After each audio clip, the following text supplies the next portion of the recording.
খালো ভালো, স্বাদও ভালো, মিঠো ভালো, তিতো ভালো, সবরে এক সমান ভালো করে চলতো না। সারা পৃথিবীর মানুষ যদি বেঈমান হয়ে যায়, যে একজন দিনদার পরেজগার মানুষ আল্লাহওয়ালা যদি দুনিয়ার জমিনের মধ্যে বাঁচিয়া থাকে, একজন ইমানদার মুমিন বন্দার ইজ্জতের কারণে আল্লাহ পাক এই দুনিয়াটা কিয়ামত করবেন না। কিন্তু অন্য কেউ যদি হইতো হিসাব করে দেখলো সারায় খাইয়া আমার লস, কোটি কোটি মানুষ আমার খাওয়ানি লাগে, আমার বিরুদ্ধে এরা কথা বলে, আর একজন মানুষের লাগিয়া আমি সারা পৃথিবীর এখানে ফেলতাম, আমার দোকান আমি আটাইলাই, আল্লাহ এখন সারা পৃথিবী খাও, কিন্তু আমার একজন ইমানদারের দাম অনেক বেশি। সুবহানাল্লাহ বলে। এই জন্য একজন ইমানদার বান্দা হওয়াটা কম কথা না।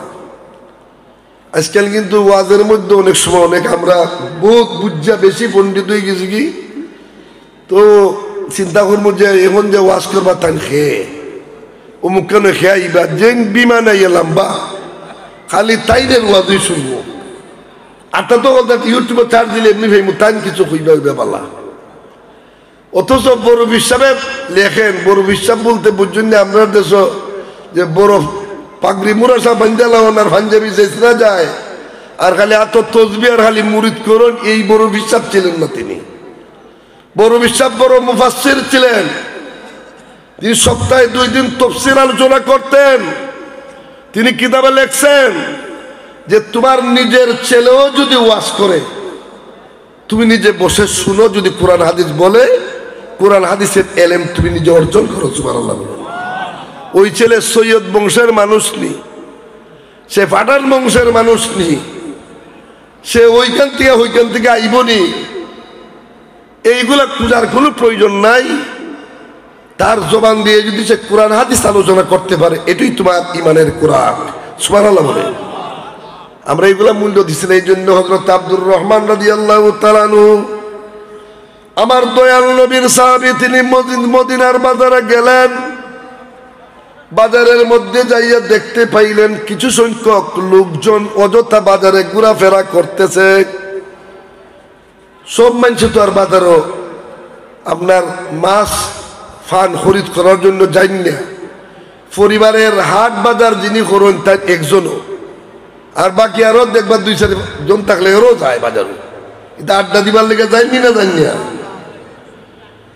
হযরত আব্দুর রহমান সাহাবী মদিনার বাজারওয়ালা মানুষকে বললেন, ও আমার বাজারের ভাইয়েরা, অযথা কেন বাজারে ঘোরাফেরা করতেছ? ওই যে আল্লাহর ঘর মসজিদ দেখা যায়, ওই মসজিদের মধ্যে আল্লাহ এবং আল্লাহর নবীর সম্পদ বাটিয়া দেওয়া হইতেছে, তোমরা কেন মসজিদে যাও না? আল্লাহ এবং আল্লাহর নবীর সম্পদের অংশ কেন তোমরা লও না? এটা দাওয়াত দিলা ঠাই যে মসজিদও আল্লাহর সম্পত্তি বাটইন, নবীর সম্পত্তি বাটইন, তোমরা কে তাড়াতাড়ি লও। ফাইবার হইলে কিছু আগ্রহ নানি মানুষ। আমরা দেশের তো মনে করুন যদি নবীগঞ্জের উপজেলার টিউনর সাহেবের সিটি দেন রুস্তুমপুর মসজিদও, আগামী সোমবার দিন সকাল 10টায় আমি টিউনে আসবো, আর 50 জনরে 1 লাখ টাকা করে চেক দিব। মেম্বার সাহেব যদি যারা এই দিন মাইকো, রুস্তুমপুরের মাইকো, ওই দিন ফজরের নামাজের মুসল্লি কমবো না বাড়বো? আমার মনে হয় তালা এরা নিজেই খুলবো। মুয়াজ্জিন সাহেব আর ইমাম সাহেব তালা খোলা লাগতো না, কারণ 50 জনের ভিতরে টাকা লাগবে। তো 51 জন হইলেই বাদ, আর হইতো না, তাই 50 জনই দিবা।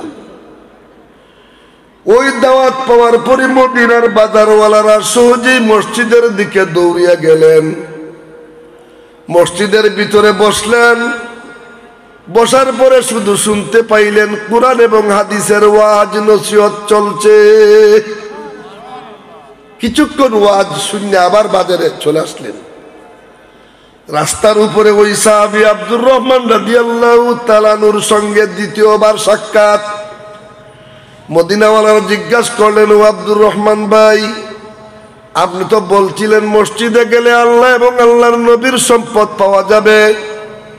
আমরা আপনার দাওয়াত পেয়ে মসজিদের মধ্যে গিয়েছিলাম, কিন্তু কোনো সম্পদ পাইলাম না, শুধু শুনতে পাইলাম কুরআন এবং হাদিসের ওয়াজ নসিহত। সাহাবী আব্দুর রহমান রাদিয়াল্লাহু তাআলা আনহু হেসে দিয়ে বললেন, হে আমার মদিনার ভাইয়েরা, আপনারা কি ওই হাদিসটা জানেন না? দয়াল নবী তো বলেছেন, তারাকতু ফিকুম আমরাইন, আমি নবী তোমাদের নিকট দুইটি সম্পদ রেখে গেলাম। এক নম্বরের সম্পদ হইল আল্লাহর কুরআন, আর দুই নম্বরের সম্পদ হইল নবীজির হাদিস। হে আমার মদিনার বাজারের ভাইয়েরা, এর চাইতে বড় সম্পদ আর কি তোমরা পাইতে পারো? এই জন্য অন্য তো হাদিস আসছে, যার ভিতরে দ্বীনি ইলম আছে ওই ব্যক্তিটা বড় ধনী। এই যে মাদ্রাসা আপনারা চালাইতেছেন, এটা সৌভাগ্য এলাকার জন্য। দ্বীনি প্রতিষ্ঠান না হলে দেশের মধ্যে আপনার ভালো লোক হয় না। আপনারা চোখ একটু নিরিখ করে অন্তর খেয়াল করে দেখুন, আজকের থেকে 50 বছর আগে নয় মৌজার মসজিদ গুলাতে যেভাবে আজকে ইমাম সাহেবরা যোগ্য ইমাম পাইতেছেন বা দেশীয় ইমাম পাইতেছেন, আজ থেকে 50-60 বছর আগে দেশীয় কোনো ইমাম মক্তব পড়া ওরা মসজিদ চাল ওরা মিলত না।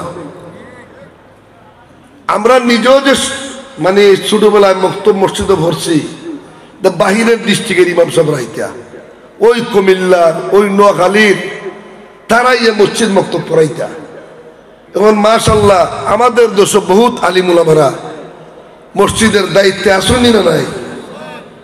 সমস্যাটা হইল যে আমরাও নিজে কিছু দূর থাকি। দেখুন শুক্রবার দিন জুমার আগে ইমাম সাহেবরা আলোচনা করুন, এই আলোচনাটারে অনেকে আমরা মনে করি তাইন খাম তাইন খরকা দোন, আমরা একটু পরে যাই, আমরার সময় আমরা খাজো লাগাই।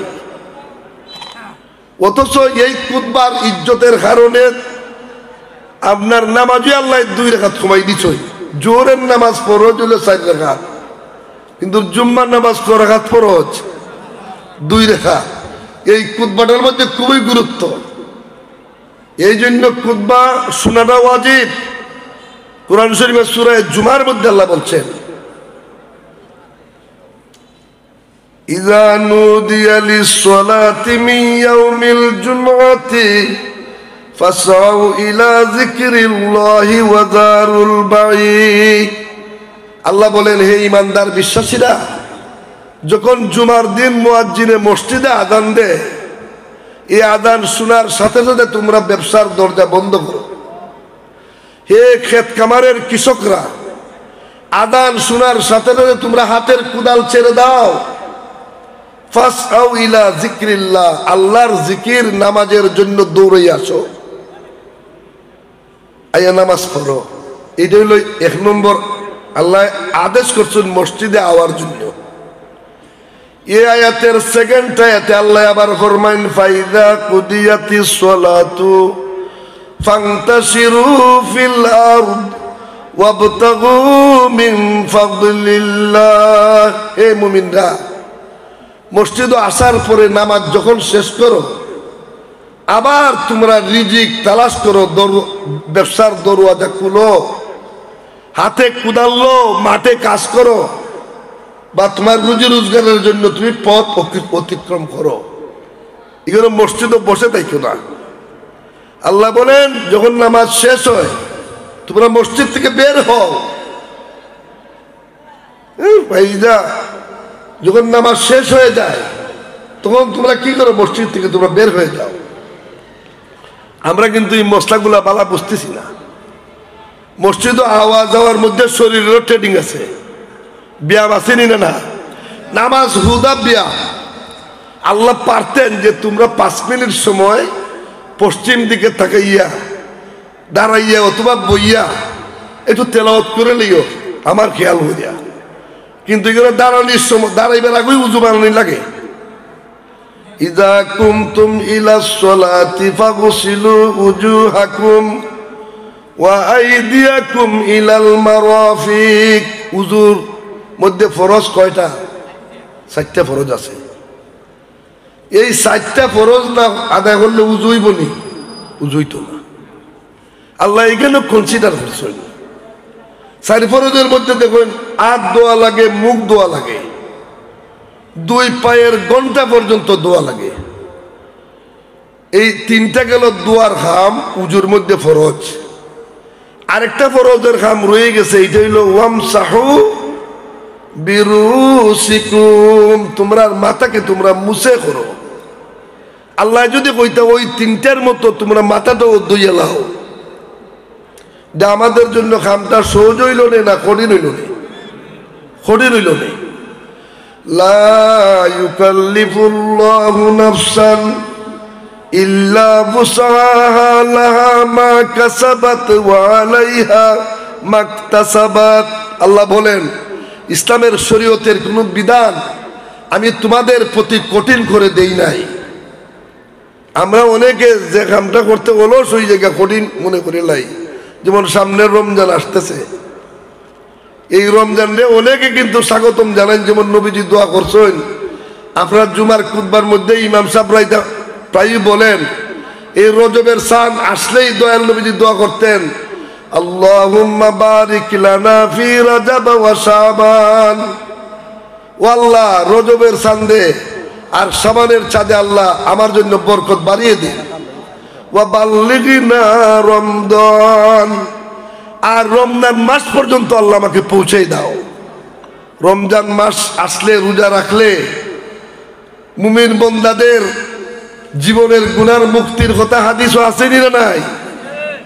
হাদিস শরীফ আসছে, মান সামা রমজানা ঈমানাও ওয়া ইহতিসাবান গুফিরা লাহু মা তাকাদ্দামা মিন যামবি। নবীজি ফরমান, যে ব্যক্তি সঠিকভাবে রমজান মাসের রোজাটা পালন করবে, এর মধ্যে কোনো ঝামেলা করবে না। রোজা রাখতে কিন্তু ঝামেলা আছে, টিভি ছেড়ে বইতে বহরে এটা সাউন্ডটা দে, দিন যায় না, সময়টা কাটাই দে। যেভাবে যেমন কোরআন তেলাওয়াত, কোরআন তাফসীর, ওয়াজ নসিহত, যেটা এমনি জাহিরে ভাবে দেখা যায়, যেটা টেলিভিশনও দেখা যায় গেছে, কিন্তু টেলিভিশনের মধ্যে সাইরা দেখো যখন অন্য কোনো ধর্মীয় বিধানে যেটা জায়েজ কয় না, নাচ গান ইত্যাদি যদি আপনি দেখতে থাকুন, তাহলে আপনার চৌকের রোজা বাদ, আপনার নিজের পেটের রোজা বাদ। এটা অনেকে চাই থাকুনি না থাকুন না। রোজা খালি চৌকের না, যাবতীয় বুক বিলাস। আপনি সুবে চা দেখতে থেকে সন্ধ্যা পর্যন্ত, সূর্য ডুবা পর্যন্ত খাওয়া দাওয়া এবং যাবতীয় বুক বিলাস থেকে বিরত থাকার নাম রোজা। শুধু উপাস থাকার নাম রোজা না। কোনো বুক বিলাস সেটা আপনি করতে পারবেন না। টেলিভিশনে আসতেছে বা কোনো গান হইতেছে আপনি দেখবেন, বা খারাপ কিছু দেখবেন, আপনার রোজা চলে যাবে। এই জন্য রোজায় মানুষের একটা শৃঙ্খলার মধ্যে আনে, খাওয়া দাওয়া রুটিন, এটা ভালো অবস্থার মধ্যে রোজায় নিয়ে আসে এবং বডিটার একটা ওয়েলিং হয়। এই রোজার বেলায় অনেকে আমরা বয় করুন, অথচ এই রোজা উম্মতে মুহাম্মদীর আল্লাহ সহজ করে দিছেন। যেমন উজুরও সহজ করছেন, রোজার মধ্যে সহজ আসেনি। মুহাম্মদী শরীয়ত, গোটা মুহাম্মদী শরীয়তটাই মহান আল্লাহ পাক আমাদের জন্য সহজ করে দিয়েছেন। অন্যান্য নবীর উম্মতরা মসজিদ ব্যতীত নামাজ পড়া জায়েজ ছিল না। কাপড়ের মধ্যে নাপাকি লাগলে পানি দিয়া দইলে ফাঁক হইতো না। এই কাপড়ের ওই জায়গাটুকু কেঞ্চি দ্বারা কেটে ফেলা লাগতো। আর আমাদের জন্য জমির মধ্যে আমরা নামাজ পড়িনি না, পড়ি না। এসার নামাজ মাদ্রাসার ফিল্ডের জমিন ও জমাত পড়ছিনি আমরা। হাল চাষ করুন একজন মানুষ মাঠো হাওড়ো, তাই খেতে রাইলো নামাজ পড়লে নামাজ হইব নি? নামাজ হইব। তারপরে আমাদের কাপড়ের মধ্যে যদি কোনো নাফাকি লাগে যায়, আমরা যদি পবিত্র পানি দ্বারা দৌত করি, এই কাপড়টা পবিত্র হইব নি? না হইতো না, পবিত্র যুগিয়া। আর উজুদের কইলাম যে মাথা মুছে করাটা কত সহজ করছে। যদি দোয়া লাগতো, সর্দি খাস, বঙ্কাইটিস, নিমোনিয়া, এখন তো আরো শীতের সিজন, এখন তো উজুই অন্যকে করলো না। নেই করলো উজু আছে গামছা লাইন। আল্লাহ ফরমাইছেন ওয়া খুলিকাল ইনসানু দাইফা, আমি মানুষ জাত্রে বড় দুর্বল করে বানাইছি।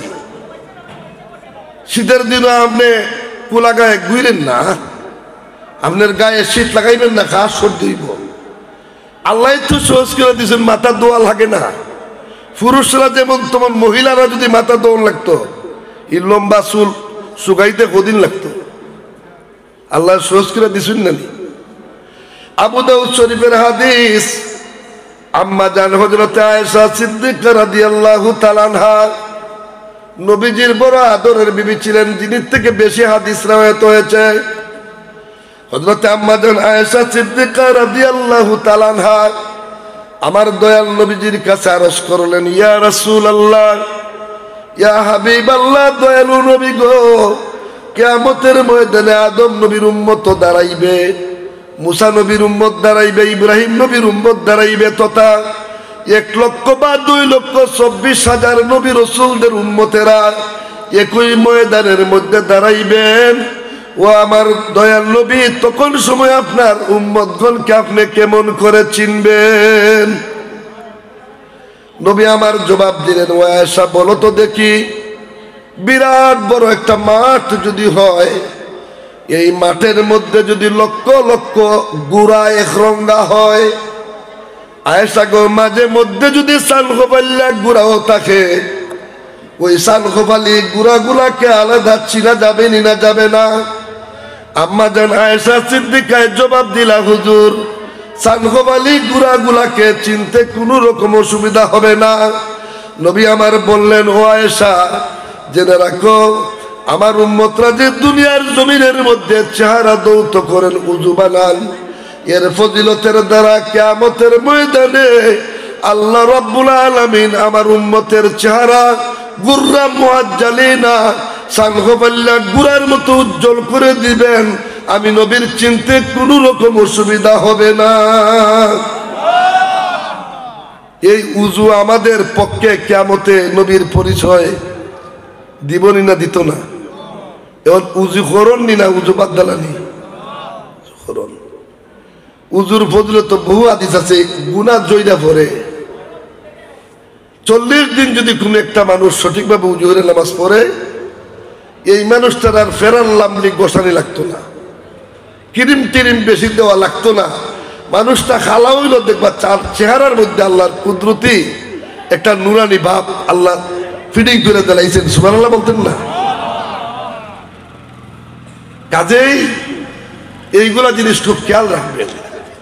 রোজার মধ্যে আল্লাহ বড় আমাদের জন্য সহজ করছেন। আগেকার নবীর উম্মতেরা রোজা রাখতেন, তারা সন্ধ্যার পরে বিছানার মধ্যে যখন শুয়ে পড়তেন, এই শোয়ার থেকে আপনার রোজা আরম্ভ হইত। পরের দিন সারা দিন যাইয়া তারা সূর্য ডুবার সময় ইফতার করতেন। যখন ঘুমাইতেন তখন থেকে রোজা আরম্ভ।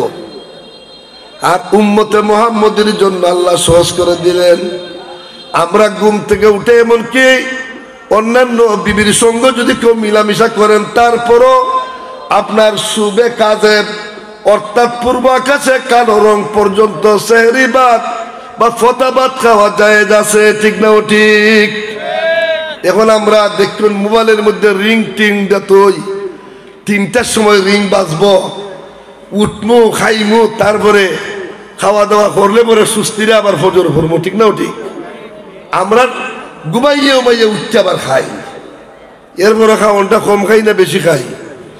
আরে বাবা, খাইতে খাইতে গোলা পর্যন্ত নই।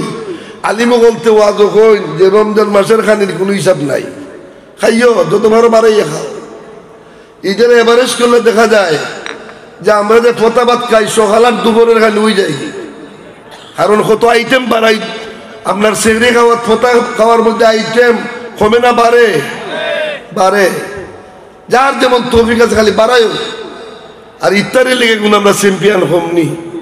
ধনী যারা আপনারা বিদিশা আছেন নবীগঞ্জের, এটা তো আপনারা কত জাতের ফল ফুটই থাকবো। আর যারা রোজা একেবারে রাখে না, এরও দেখবা ইফতারের লেগে খুব চ্যাম্পিয়ন। এরা আপনার গুফলার বাজার, রুস্তমপুর বা ওই বাজারও যে কোনো জায়গা আপনার রোজা বাসা কিন্তু রোজা রাখছে না। সন্ধ্যার 10 মিনিট আগে গিয়ে দেখবা ইফতারের দোকানে 20 টাকার নোট ছাড়ছে, আর দাম কি দেখো তাড়াতাড়ি ইফতার দেবে সময় যায়। এ কিন্তু আসলে রোজাও রাখছে না, আর খালি সে পালায়, আর গরম গরম ডাইলের বড়া চাবায়, আর মনে মনে দোয়া করে আল্লাহ যদি রোজাটা রাত্রে দিলাই যায়, হে রাত্রে ঘুমাইয়ে ঘুমাইয়ে রোজা রাখতো। এই চিন্তা কারো মনে ভাবনা আসতে পারে যে মৃত্যু উপাস তখন আল্লাহ তো বার্তা রাত্রে ঘুমাইয়ে দিলাইতা। আল্লাহ ফরমান হুন্না লিবাসুল লাকুম ওয়া আনতুম লিবাসুল লাহুন্না। আল্লাহ ফরমান এ স্বামীরা, তোমাদের বিবিরা তোমাদের গায়ের পোশাক। হে মহিলারা, হে মহিলারা, তোমাদের স্বামীরা তোমাদের গায়ের পোশাক। কাজেই স্বামী স্ত্রীর অনেক ডিউটিও রাত্রে থাকতে পারে। যদি রাত্রে রোজা দেওয়া হয় তো ফিলান্টিক সুদের বেশি গোল হইল নেই, সহজ হইব না, কঠিন হইব। আমরা বালা বুঝি না, আল্লাহ বালা বুঝুন, আল্লাহ বালা বুঝুন। কাজেই এই রোজা সামনে আসতেছে, আমাদের মনকে ভালো করে মজবুত করার দরকার আসেনি না নাই? এই রোজায় আমাদের বডির অনেক ফায়দা হয়। ওই যে আপনার অনেক সময় আমাদের বিভিন্ন ধরনের রোগসুখ আছে, এই রমজান মাস আসতে পরে দেখুন ডাক্তারে অনেক লেখে তোমার ওজন কমাও, তোমার ওজন তো 78 কেজি, তুমি আনো 70 কেজি, 8 কেজি কমাও। পুরুষ মহিলা এইভাবে ওজন কমাইলেও লিখে দেয়। রমজান মাসে এটা একটা মানে কি করা যায়, একটা ধারাবাহিক রুটিনে আনলে অনেকটা কমানো যায়। তারপরে গোটা স্টমাকটা অয়েলিং হয়, খাওয়া দাওয়া ইত্যাদি টাইম মতো খাওয়া যায়। এর মতো বাইরে গেলেই দেখবা চা পান সারাদিন চলছে। কাজে আল্লাহর জন্য যদি কোনো মানুষ আল্লাহর ভয়ে খাওয়ান খায় না, খাওয়ান কিন্তু আপনার গরু আছে, আপনার ফ্রিজও খাওয়ান আছে। আল্লাহর ভয়ে যে খাই না এটাই আসল জিনিস। নাইলে যদি অনেক আছে রোজা রাখে না যারা বাঙ্গেলায়, এরা কিন্তু দরজার সামনেরটা লাগাইয়া ভিতরে ফাঁকগর বইয়া খামসাইরে লাই। দুনিয়ার মানুষের দ্বারা এই সামনের দরজা লাগা কেউ দেখে লিখো। আর এখানে যে মাবুদে দেখতেছেন এটার খবর নাই, এটা আল্লাহ মানে ওই বলি।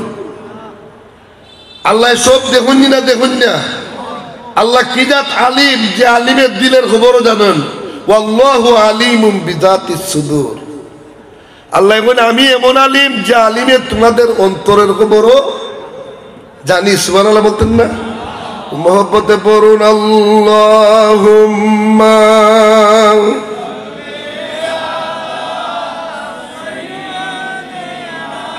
মাশাআল্লাহ ওয়া আলা আলি সাইয়্যিদিনা।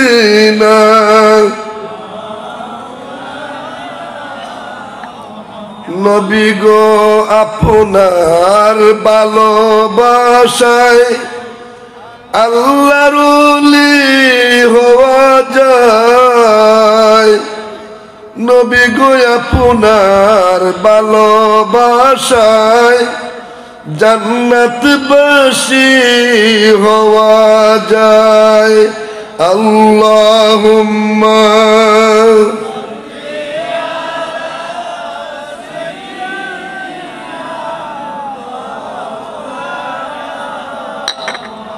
ওয়ালা আলি।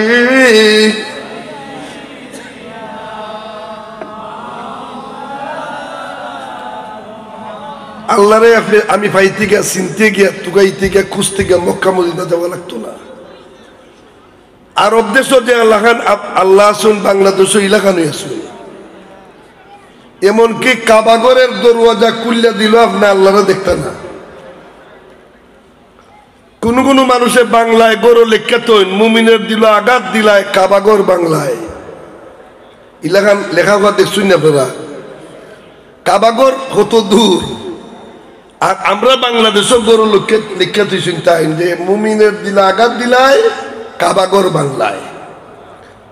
এটার আসল মূল জিনিসটা কি? তা কুলুবুল মুমিনিনা আরশিল্লাহ। মুমিনের অন্তরটা হলো আল্লাহর আরশ। সুবহানাল্লাহ বলতেন না?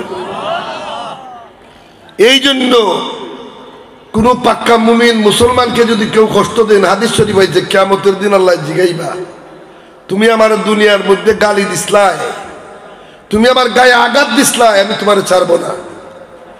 বন্দারা বলবে আল্লাহ দুনিয়াতে আমি কোথায় তোমারে পাইলাম, কোথায় তোমারে আমি আঘাত করলাম? মাবুদ বলবেন তোমার বাড়ির পার্শ্বে অমুক ব্যক্তি আমার মায়ার বান্দা ছিল, এই ব্যক্তিরে তুমি জবান দ্বারা কষ্ট দিছো, গালি দিছো, আর এক ব্যক্তিরে তুমি হাত দ্বারা লাঠি দ্বারা আঘাত করছো, আমি তোমারে ছাড়বো না। এই দুইটা বন্দা আমার মায়ার বন্দা ছিল, আমি আল্লাহ আঘাতপ্রাপ্ত হয়েছি। এই জন্য সাহাবায়ে কেরামরা রাসূলকে জিজ্ঞাসা করেছিলেন, আইয়ুল মুসলিমিনা খায়রুন, ও রাসূল কোন মুসলমান সবচাইতে উত্তম? নামাজ তো কম বেশি সবাই পশ্চিম দিক দিয়ে পড়ি, এই আল্লাহ মানি রাসূল মানি, আমরার মধ্যে উত্তম কেটা? আমার দয়াল নবী জবাব দিলেন, মান সালিমাল মুসলিমুনা মিন লিসানি ওয়া ইয়াদি, তোমাদের মধ্যে ওই ব্যক্তি সবচাইতে উত্তম যেই ব্যক্তির জবান দ্বারা কোনো মানুষকে কোনো কষ্টদায়ক কথা বলে না, যেই ব্যক্তির হাত দ্বারা কোনো মানুষের গায়ে কোনোদিন আঘাত করে না, ওই মানুষটি তোমাদের মধ্যে সর্বোত্তম। আমরা দেশে এই সমস্ত মানুষরা কেউ কখনো সিদাইল্লা মানুষ, যে গালিগুলি বেশি চিনে না, যে মানুষের লাঠি লিয়ে দৌড়ইতে পারে না, খেতের জুড়ে খাচ্ছে আনে না, এরা এখন সিদাইল্লা মানুষ। মসজিদ একটু আগে জায়গা জুম্মার নামাজও গিয়ে মসজিদ যার উরু দেয়, বেটা ওয়াজের দিন আইয়ে জোরের নামাজের ভরি বই দেখে, কোনটা সিধা মানুষ? অথচ আল্লাহ এখন এ সিধা না, এ আসল বাম্পার লাগাবো।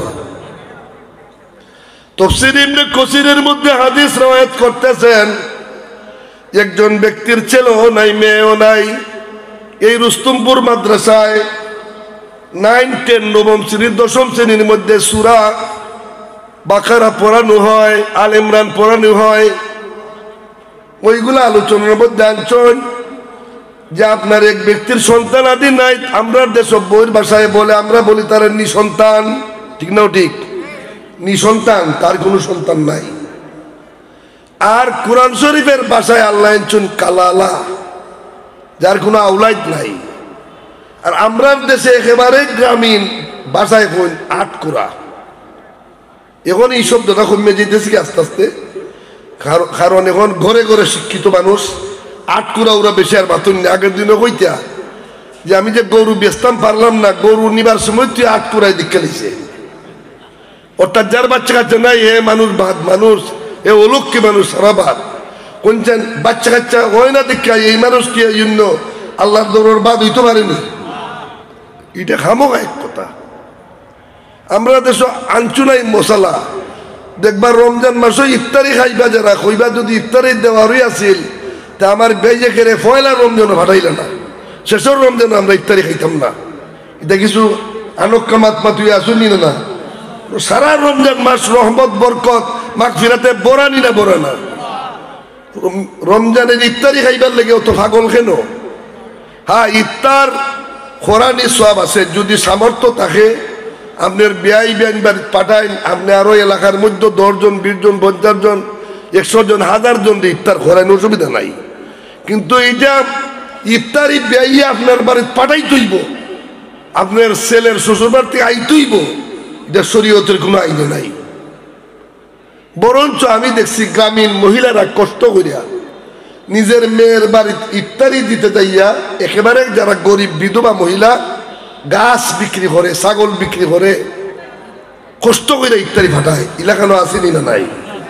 রুস্তমপুরের যুবক যারা আসেন তারা কইমু, বা আপনারা যারা মুরব্বী আসেন, আপনারা বিয়াই ব্যান্ডে কইবা যে ইফতারি দেওয়া লাগতো না, যারা দুর্বল তারা কইবা। আর যদি মনে করেন দামান সবল হইন, আপনি কিছু আগে কেন ক্যাশ পাঠাই দিলি তো, যে আমি টাকা 5000 দিছি, আপনি ইফতারি সুন্দর হয়ে লই যাবেন। আর নিজেও আপনি ইফতারি কিছু লইয়ে যাইতা, খালি ব্যয় ব্যয়নে ফাটাই দেননি, আপনিও ব্যয়ে লইয়া যেতে ইত্যাদি। মানুষের দেখা কইতো যে রুস্তমপুরের ব্যয় সাপ দামান, এরা আধুনিক, এরা ডিজিটাল, এরা উল্টা ইত্যাদি ফাটায়। এরকম করলে গুণ হইব না? সব হইব, সব হইব। তারা যেমন যেমন খাইলে সব, আপনি দিলে তারা খাইব সব। আপনি নিজের জন্য যা পছন্দ করবা, হিব্বালিন নাসি মা তুহিব্বালি নাফসিকা, আপনি নিজের জন্য যে জিনিসটা ভালোবাসবেন, পছন্দ করবেন, আরেকজনের জন্য এটা পছন্দ করবেন। আপনার ক্ষেত পানি থাকতো, দান ভালোই তো, এটা আপনার মনে চায়। আরেকজনের ক্ষেতে, উদানের ক্ষেতে গিয়া আপনি লাঠি দিয়ে সুরাক করে পানি লামাই গিয়া, আপনার ক্ষেত রাত্রে পানি আইতো, এটা শূন্যতের লাঠি হইব পানি চুরির লাঠি। কাজেই খুব সাবধান। অন্যের জমির গরুর গোবর লেদাটাও আপনার জমিতে আনতেন না। প্রতিবেশীর হোক বা মানুষের হোক যে কি জিনিস আমরা এখনো বুঝছি না। আপনার গড় আরেকজনের গড় একেবারে লাগা লাগা, আপনি নতুন গড় বানান সমন তার ভিত থেকে খুব বেশি উষা দিতা না, সামঞ্জস্য রাখতা। তারা যদি ইচ্ছা করে তোলে ফেলাই দিন বেশি, এটা হিংসার প্রতিফলন ঘটবো। আল্লাহ ভালোবাসেন না। ইন্নাল্লাহা লা ইউহিব্বু মান কানা মুখতালান ফাখুরা। আল্লাহ বলেন যারা তকব্বরি করে, ফখর করে, টেকার গৌরব, বংশের গৌরব, গড়ের গৌরব, ভাষার গৌরব, বিল্ডিংয়ের গৌরব, আমি আল্লাহ এদেরকে কোনোদিন পছন্দ করি না।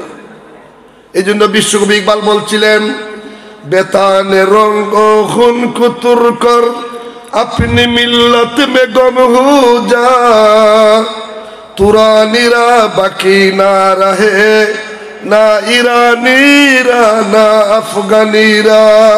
তোমার বংশের গৌরব, তুমি সৈয়দ সাহেব, তুমি খন্দকার সাহেব, তুমি তালুকদার সাহেব, চৌধুরী সাহেব, এই গৌরব রে চুরমার করো।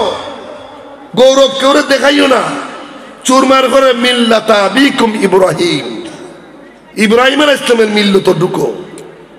ওইখানে ঢুকলে এই যারা কলমা করিয়া ইমানওয়ালা সারা মানুষ আমরা ভাই ভাই হইতাম পারি কিনা পারি না। এইগুলা বাদ দিবেন। আপনি বাড়িতে মনে করেন বাগান আছে, ফলের গাছ আছে, কাঁঠাল 20টা পারছেন, পার্শ্ববর্তী বাড়িতে 1-2টা দিবেন। নারিকেল পারছেন 1-2টা দিবেন। ফিচারির মাছ আছে, অন্য বাড়িতে 1-2টা পাঠাইবেন। প্রতিবেশীর মানুষে আপনাকে যেন ভাবে যে উনি একজন আদর্শ মানুষ। হাদিস শরীফের মধ্যে এসেছে, দয়াল নবী বলেন, হে আমার উম্মতেরা, তোমরা যখন তরকারি রান্না বান্না করো, তরকারির মধ্যে পরিমাণ মতো ঝুল দেওয়ার পরেও আরো কয়েকটা ফুটা দ্বিতীয়বার পানি বর্ধিত করে দাও, ওই নিয়তে যেন পাড়া প্রতিবেশীর কোনো ব্যক্তি তোমার ঘর থেকে তরকারি নিতে আসলে যেন সহজেই তার বাটির মধ্যে তরকারি তুমি দিতে পারো। নবীর আদর্শ কোন তরকারির যতটুকু পরিমাণ পানি ডেগো দেওয়ার দেলাইছই, এরপরও স্মরণ করতা প্রতিবেশীর কথা। আরো 5-7টা ফুটা পানি দ্বিতীয়বার বরকতের জন্য বাড়াইয়া দিতা। এই খামটা যদি এখন কেউ করে, মহিলারা এরার সুযোগ বেশি। আমরা দেশে তো পাক করে রান্না বান্না মহিলারা করেন। কোন যে নবীর সুন্নতটা যদি কেউ ধরে, মান তামাসসাকা বিসুন্নতি ইনদা ফাসাদিল উম্মতি ফালাহু আজরু মিয়াতিন শাহিদিন। আমার মা বোনেরা, এই নবীর সুন্নতটা পাক করে রান্না বান্নার মধ্যে আমলে আনতে পারলে 100 শহীদের সব পাই যাবে। কাজে আমরা উদাসীন যেন হই না। আমরা যে আল্লাহ পাকে ইসলাম ধর্ম দিচ্ছেন প্ল্যাটফর্ম, আমার সময় আর নিতাম না। আমি নিজেও আগের মতো তো না। এই ফিল্ডে আপনারা অনেক মুরব্বিয়ানের চেহারা আমি আর দেখতেছি না। আগে যারা যুবক দেখছি আজকে থেকে 20-25 বছর আগে, এখন তারা অলরেডি বৃদ্ধ হয়ে গেছেন। আমি যে সময় আগে আসছি আমার একটা চুলো পাকড়া ছিল না, একবারে টক বকে মানুষ ঠনঠনি করছে মাইকে। ফাতেমা মাইক আপনাদের আউসকান্দির ছিল, এরা ক্যাসেট নিক করে ওয়াজ দিতে বিক্রি করতো, ক্যাসেট, অডিও ক্যাসেট। যাক, তো আল্লাহ যতদিন দুনিয়াতে রাখছেন আপনাদেরকে দেখলাম, খুব লম্বা করতাম না। তো আনছিলাম একটা কথা জানি, কিন্তু এই ইসলাম ধর্মটা একটা প্ল্যাটফর্ম, এই যে প্ল্যাটফর্মটা আল্লাহ দিয়েছেন আপনারে, এই ইসলামটারে কোরআন শরীফ অন্য আয়াতে বলা হয়েছে নিয়ামত। কোন চাই এই যে শরীয়তের বিধান আল্লাহ দিয়েছেন। আমরা গরু খাই, খাসি খাই, আমরা কত মূল্যবান জিনিস খাইলাই। আর কুকুর একবারে বাদ জিনিস, এটা আমরা খাই না, আল্লাহ খুঁজুন হারাম। কুকুর খাইলে আল্লাহর কি সম্পদ কমে গেল? কুকুর খাইলে আল্লাহর কোনো সম্পত্তি কমলো নামে। এখানে কুকুর ফয়মাল খারাপ জিনিস, আশরাফুল মাখলুক মানুষ আল্লাহ খাইতে দেন না, যে এইগুলা খাইলে তোমাদের মধ্যে ওদের চরিত্র আইব। প্রত্যেকটা জিনিসের মধ্যে আলাদা একটা তাসির আছে। যারা বেশি বেশি যে জিনিস খাইবা, এই জিনিসের একটা তাসির আপনার রক্তের মধ্যে আইব। বিশেষ পক্ষে মায়েরা দেখুন যে গর্ভ সন্তান ধারণ করিয়া যে আমল, যে খাওয়ন বেশি খাইবা সন্তানরাও এরাই আমলি খাওয়ান বেশি খায়। কাজেই আল্লাহ পাক আমাদেরকে যে এই বাউন্ডারি ওয়ালের ভিতরে ঢুকাইছে, ইসলামের বাউন্ডারি, ইসলামের বাউন্ডারি বুঝছেন তো, হারাম হালাল পাক না পাক এটা আসেনি না, না যেমনি নাচাও তেমনি নাচি, পুতুলের কি দোষ? গান গায় ছায়া বাজে পুতুল রূপে বানাইয়া মানুষ, যেমনি নাচাও তেমনি নাচি, পুতুলের কি দোষ? নাউজুবিল্লাহ বলে।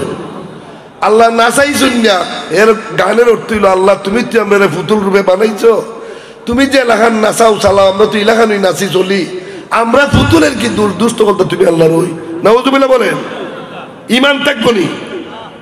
আল্লাহ পথ দেখাইছেন, ওয়াহাদাইনাহুন নাজদাইন, একটা হলো বেহেশতের রাস্তা আর একটা হলো জাহান্নাম বা দুজকের রাস্তা। এই কথা কইলে হইতো না যে আল্লাহ আমি চিনছি না। চিনাইবার জন্য ওই ওয়াজ চলে জায়গায় জায়গায়, মসজিদে মসজিদের জুমার ওয়াজ হয়। ইমাম সাহেব হুজুরদের কাছে আমার অনুরোধ, আর সে মোল্লার উপরের বেশি লম্বা ওয়াজ না কইরা প্রতি সপ্তাহ শুক্রবার দিন একটা বিষয়ের উপরে যদি আগেই লেখা করা হন, একটা কালা বোর্ডের মধ্যে বারিন্দাত লটকাইয়া যে আগামী জুমার মধ্যে এই বিষয়ে আলোচনা হইব, আর মুসল্লিরাও যদি একটু নিয়ত করুন যে আমরা বইয়া শুনবো, এই বিষয়ে জানবো, পারলে দুই একটা কথা জিগাইমু, তো হইলে একটা শিক্ষার সৃষ্টি পাইল না। আমরা ইমাম সাহেবরও কুতবাত কিতা গিয়া জুমাত পড়িবা দেখুন না, কুতবার আগে গিয়া দেখা যায় মুখস্থ ওই বড় ওয়াইজদের কেসও ওয়াজ করছে, উইটাটাই আরম্ভ করুন, এলাকার আসুনি না। অথচ যদি ইমাম সাহেবের মধ্যে এই গুণটা থাকতো, তো 52 সপ্তাহে যদি আপনার 1 বছর হয় 52 জাতের ওয়াজ আমরা মসজিদে শুনতে পারতাম। এই যোগ্য ইমামও আপনারা একবার চেষ্টা করবা। তো আমি অনেক জিনিস আগাই গেলাম যে ইসলাম আমাদের জন্য এক নিয়ামত।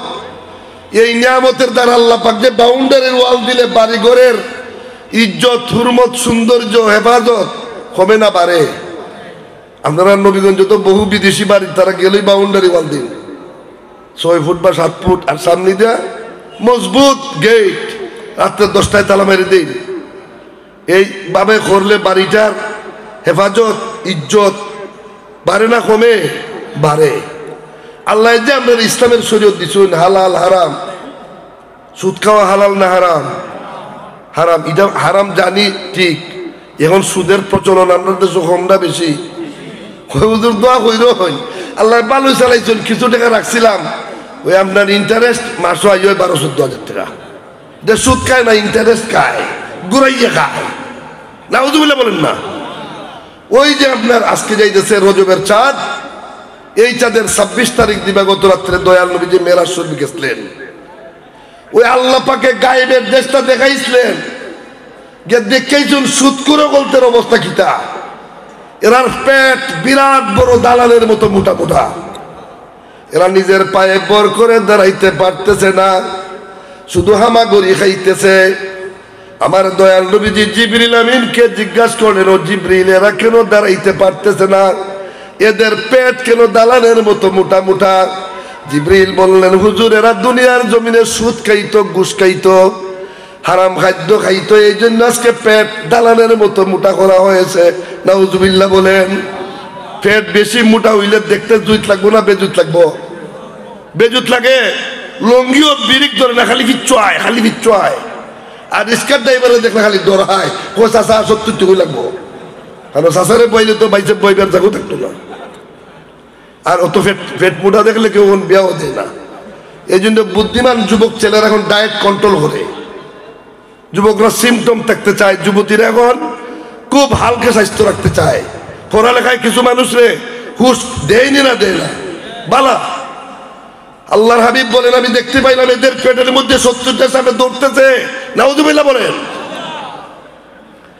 এই সুদ সম্পর্কে কোরআন শরীফ আসছে যে সুদ তোমরা খাইও না। ইয়া আইয়ুহাল্লাযীনা আমানু লা তাকুলুর রিবা দুআফাম মুদাফাতা, হে ঈমানদাররা তোমরা সুদ খাইও না।